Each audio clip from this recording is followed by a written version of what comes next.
It was just a question of time before 50 Cent showed up. And when he did, he came in full blast. No filter, no compassion, just plain trolling. Instantly after Cassie's terrifying evidence regarding freak-off, hotel suites, baby oil, wigs, masks, and being taped without her knowledge. Is very detailed information about what she says Sean Combs was having her participate in. And these are those freak-offs and how he would be providing her with drugs, suggesting that she take the drugs. And then she said she wanted to take the drugs for every single freak-off in order to disassociate with what was taking place. She said on the stand that she hated participating in these freak-offs. So this morning, what we've been seeing so far is this playing of the freak-off. So we cannot see this, but the jurors have a privacy screen on their monitor, so they're able to see some videos as well as some still images that the government has focused on in regard to these freak-offs. For the testimony, because we do not have cameras inside a federal courtroom, we're bringing it to you and giving you some quotes from what's said inside while Cassie has been on the stand. So she has been talking about how she was detailing how Combs would recover after the freak-offs. They used IV fluids, massages, and chef-prepared meals. She also said that she depended on opiates to make her feel numb and added she had an ongoing off and on addiction to some of the drugs. So some of the testimony that she has been providing so far, she was also detailing her declining health as a result of the frequent freak-offs. She had stomach issues as well as constant UTIs. Sometimes she had to participate in the freak-offs while infected. So we've heard this theme while she has been on the stand. She was also talking about how at times when she would be in the middle of her freak-offs, she might have to vomit, and then Sean Combs would still force her to participate in the freak-offs even though she was very, very ill. 50 was already up on the internet, making jokes as if it were a stand-up special. He named Diddy Fruit Pop, mocked his hotel arrangements, and stated that the trial was more entertaining than any show on Netflix. He even shared pictures of text messages and clown faces, questioning if Jay-Z still wanted to go out with his boy. So as you know, the Diddy trial started today, and Cassie hit the stage, and 50 Cent could not control himself. Now, you know 50 Cent and Diddy have been enemies for the longest, and 50 Cent finds every reason to poke at Diddy. But today, he got so much ammo, it don't make no sense. So, 50 Cent just posted a picture of Sean Diddy Combs' jewelry selection. It's a bunch of hymns. And he wrote the caption, "I'm not sure if this is fair, but don't worry, be happy." He's a fool. 50, you out of control for that. Then he goes on and posts this picture. "Your Honor, this theory of Cassie kicking Diddy's ass, I'm not buying it." Yo, he's AIing pictures of himself in the court. That's crazy. He also decided to hit him with this. Yo, this guy's out of control. "Diddy said in your mouth, shaking my head." Yo, Diddy. You gotta. Then he gonna post this. "Down on your luck? Not feeling good today? Well, look at the bright side. You could be Diddy. Chin up." So 50 Cent he has unlimited ammunition now, especially considering the fact that this trial might go on for who knows how long. But here's the thing. This trial is somber beneath the humor. Cassie talked about being trafficked, videotaped, humiliated, and exploited. And 50 Cent isn't merely laughing at Diddy. He's shredding the entire industry. The silence, the pseudo-friendships, the pseudo-love. This is more than celebrity gossip. It's a reckoning. And Cassie is bringing some truly horrifying things to light. Because the idea on the defense side is to say that Cassie Ventura was not coerced into these sexual encounters with male prostitutes under threat of violence or humiliation the way prosecutors describe, but was a willing, even eager participant in the swingers lifestyle that they say Sean Combs led. Aaron, there was also some pretty surprising testimony today about Combs' drug use, allegations that he was addicted to opiates and at one point overdosed. What did we learn? Well, this was part of the defense strategy, to concede that he's a drug user. Now, maybe the public didn't know the extent, but the defense was pretty frank that at one point he was addicted to opiates. At one point he flew to Mexico to try what Cassie Ventura called a plant medicine type remedy that's not legal in the United States, that the two together tried just about every drug, MDMA, ecstasy, ketamine, that the night of the now infamous freak-off in 2016 in the Los Angeles Intercontinental Hotel, where an assault was then captured on video, that maybe Combs was high on a bad batch of MDMA. But the idea here, Eva, I think, was to say that the violence from Combs was not to coerce Cassie Ventura into sex. It was the result of drugs, or, in another aspect, was the result of jealousy and her infidelity. Because we also heard today, Eva, about her dating Kid Cudi and about her dating the actor Michael B. Jordan, and how that led to some pretty scary arguments, as Ventura put it, with Sean Combs. Diddy constructed an entire empire on mystery and power. And now it's coming apart in court, in the papers and on 50 Cent's Instagram feed. When Cassie testified, the courtroom became very quiet. No music, no strobe lights. Just her voice, steady but lethal.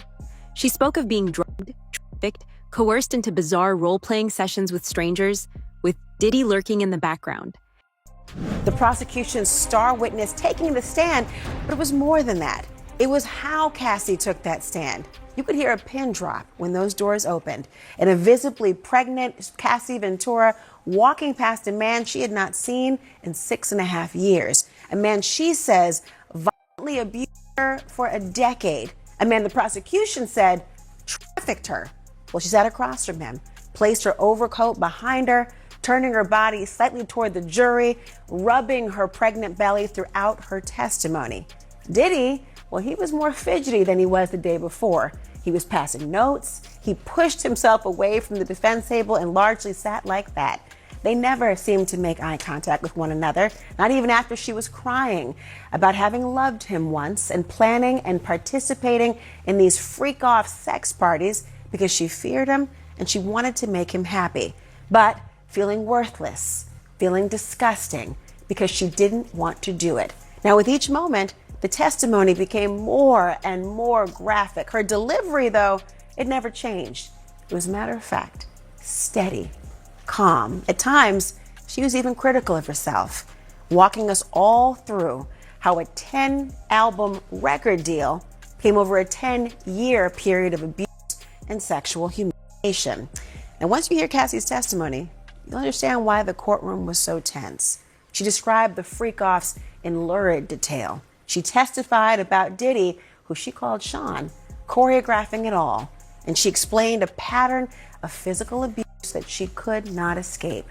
Cassie told the jury about one freak-off at a hotel where Diddy told her to get into an inflatable pool filled with warm baby oil. The prosecutor asked, "What concerns did you have about not getting into the pool with baby oil?" Cassie responded, quote, that, amongst other things, just his temper. If that is something that he wanted, Sean wanted to happen, that was going to happen. There wasn't another way around it. And this wasn't a one-time, two-time thing. This was a pattern. There were lights, wigs, cameras. Like a twisted music video nobody requested. And 50? He was also watching on his phone, munching popcorn, tweeting every few hours as if it were a live sporting event. You heard what he just said, right? He's like, yo, certain things they let it go by because it's Puff. Like they would look, like he would say stuff, and it's like he wasn't like in the closet, he was like in the hallway. Now you see so much that you go, wait. No, this was visible, guys. It was in the hallway. We saw the video. You saw that video. It comes out later. You're like, that's not the closet. That's the hallway. He didn't give a fuck. Like, you can tell that he was already... Nah, New York is dope. Because when Fab, he was like, yo, Fab, we ain't party. Fab was like, nah, we partying tonight. He's like, no, like, but he did party. Yeah. And I'm like, yo, they let that one go? Like, I had to say something about it later because I was like, oh, it was fair. What does it feel like all these years, you being the only one calling this out? I look like I've been the crazy guy for a long time. They said you're a hater. They You're said a you're hater. crazy. You do this. Yeah, and now everybody's complaining. My is hurting. There's all this shit that's coming. 50, you can't make jokes about it. No. The internet might come for you, bro. All I'm saying It is, might come from you you. see it now. All of these complaints. People were damn, they were raped and pillaged. This was what was going on, right? And what do I get for I went through years of a hater. You're a hater. You want this and that. I'm just watching. Like, I look at things and go, when you see the new lawsuit coming with Jay, the part with Jay, I go, oh shoot, like. Then I think about it, I go, that had to be there. So when I was saying that he was missing, he just wasn't actively being out there because they was dealing with that. Wait, do you think there's truth to the Jay thing? There's no way. Know. Like that, look, so like if you say, I have this thing where I'm conflicted when it takes you 20 years to remember something happened to you. But jokes weren't all.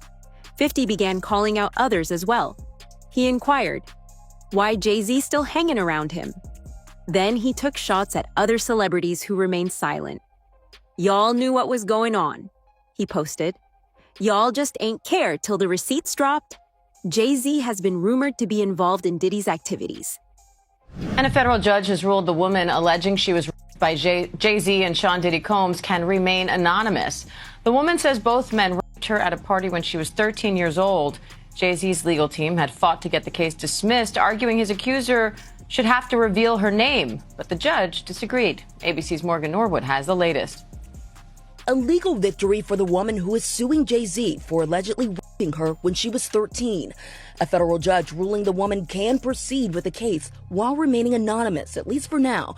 But the judge also chastising the lawyers representing Jay-Z, accusing them of trying to fast-track the judicial process by repeatedly filing motions to reveal the identity of the Jane Doe to have the case dismissed. The judge writing in a 5-page brief that the Carter's lawyers' relentless filing of combative motions containing inflammatory language and ad hominem attacks is inappropriate, a waste of judicial resources, and a tactic unlikely to benefit his client.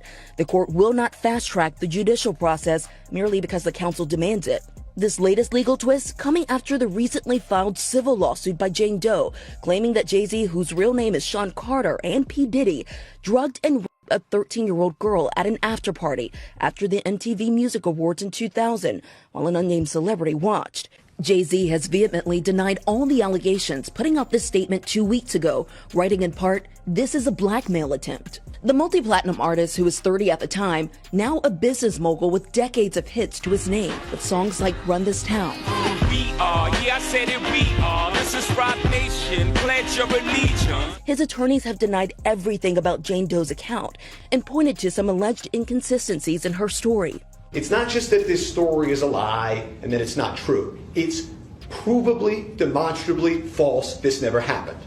The judge writing that while Jane Doe can remain anonymous for now, she may be required to reveal her identity at a later date to allow Jay-Z's lawyers to collect facts necessary to prepare for trial. Oftentimes, when someone is accused of a crime like this, the accuser doesn't want to be named, and if they are forced to be named, we have seen certain people decide to drop the lawsuit altogether.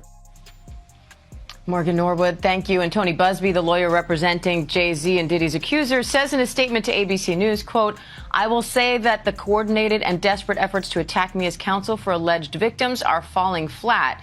We won't be bullied or intimidated." And we did reach out to Jay-Z and his team, but did not get a response. The most uncivilized part? Diddy has not clapped back even once. No post, no whisper. He's just sitting in court, arms folded, as the world lights him up, and 50 takes the lead. It's as if each day another layer unwraps itself. Cassie's words rattled the courtroom, but 50 ensured the world heard them. Loudly.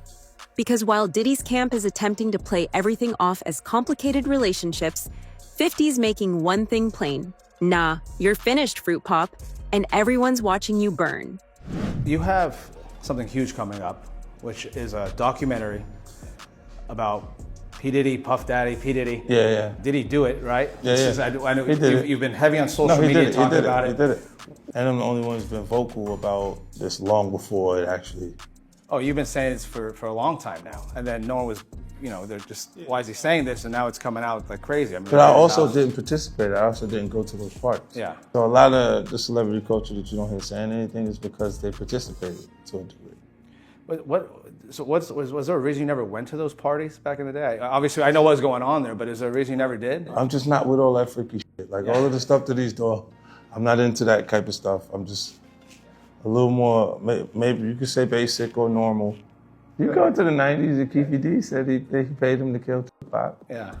It's a little, like, you get the craziest accusations. You had TMZ created a docuseries. They went to Tubi, but the series is saying the downfall of Diddy. Now let's talk about the real circus, the freak-off rooms. And now we're learning about the supplies that were apparently used in the freak-offs. Again, the star witness is Cassandra Ventura. She and Diddy were in a relationship for 10 years. It ended in 2018. Cassie sued Diddy in 2023, and he settled that suit the very next day. That lawsuit was a major spark to the story that has brought us to what's playing out in court right now. This week, we heard Cassie tell her story to the jury. She says that Combs beat her, berated her, and forced her to take part in what has been called freak-offs. They're alleged drug-fueled sex parties involving escorts. Cassie said they were mentally and physically exhausting. She claimed that the freak-offs often left her with sores, UTIs, and needing IVs to recover. The jury has seen pictures of injuries from the relationship, Cassie says, like bloody lips and black eyes that she claims that Diddy gave her when they were together. The jury has also seen a video of Diddy assaulting Cassie in the hallway of an LA hotel in 2016 that was leaked to CNN. That's been seen by millions of people. That video, Cassie testified, shows her trying to escape a freak-off party. Now, the jury has also heard testimony from Cassie about the physical toll that she said freak-off parties had on her. This is an exchange from the transcript. When she was speaking with the prosecution, she said, quote, "Occasionally, I would get sores on my tongue from the freak-offs, the taking drugs, substances, and just friction in my mouth." She says that friction wasn't just from oral sex, but also from having her mouth on things covered with oil and other lubricants. The jury, we know, has seen an image from the freak-offs, but we don't know what that image really looks like. Our reporter, who has been in the courtroom every day, says it was only shown to jurors. It was not shown to those who have been sitting in the gallery. The defense, in its cross-examination, has been having Cassie read dozens of text messages that she and Combs sent to each other during their relationship. Messages like this one, trying to show that she was a willing participant in the freak-offs. Combs asks, quote, "When do you want to freak off, LOL?" And then Cassie replies, "LOL, I am just going up to change and put my ring in. I just picked it up. I'm always ready to freak off, LOL. LOL. The defense is trying to paint Combs and Ventura's relationship as one that was far more loving and consensual than Cassie's testimony presented thus far, and also prove that she wasn't forced to be part of the freak-offs, but she was a willing participant, and beyond that, she often organized them, they say.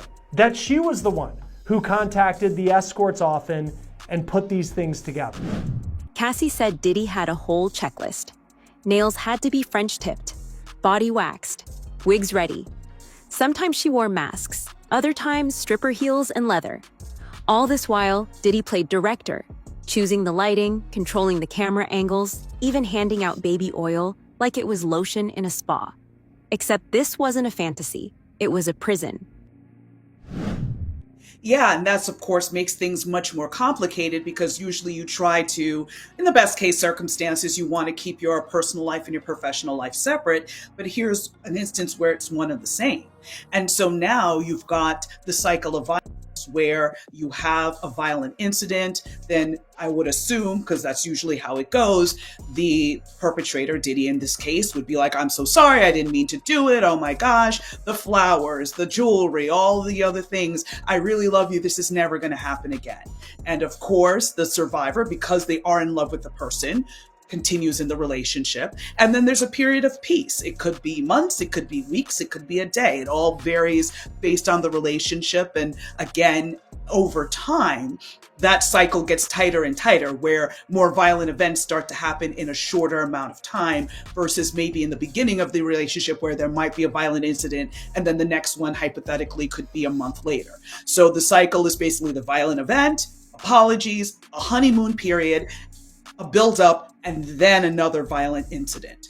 And so she's been testifying about how he's brutalized her, but then again, you see them out on the red carpet, you see, her with jewelry and cars and all of these things, which is basically kind of like blood contributions, right? Because he's trying to get her to stay with him and obviously not report and not tell everybody his business.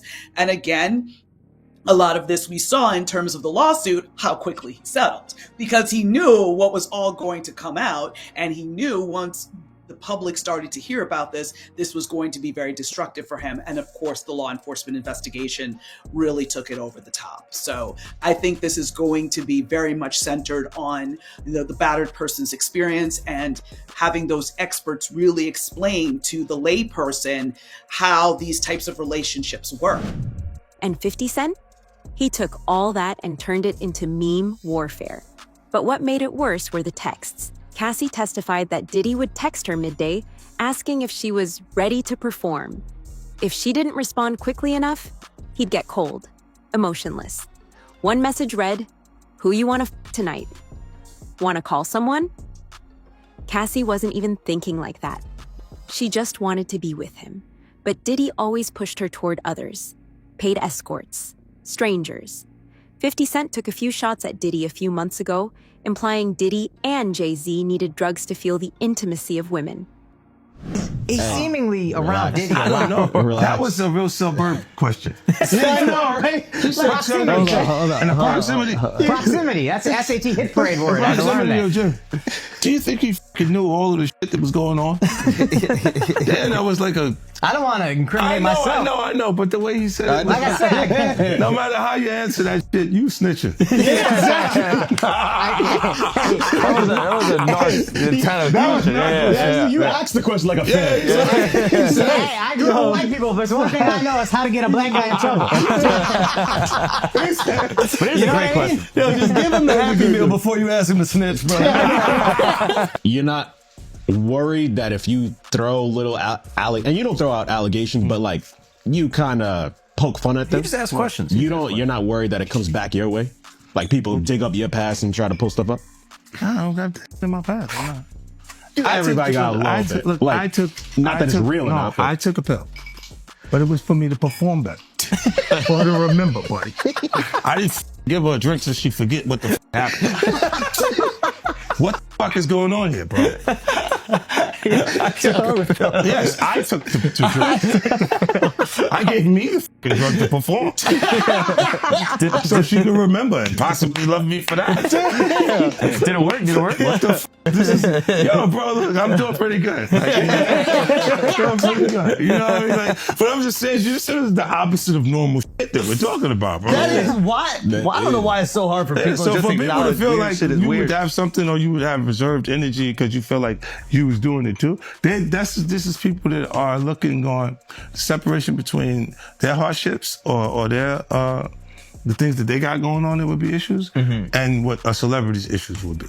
Wait, what is that? They think all celebrities are doing the same thing. Yeah. Right, and when you see, if I wasn't saying anything, guess what?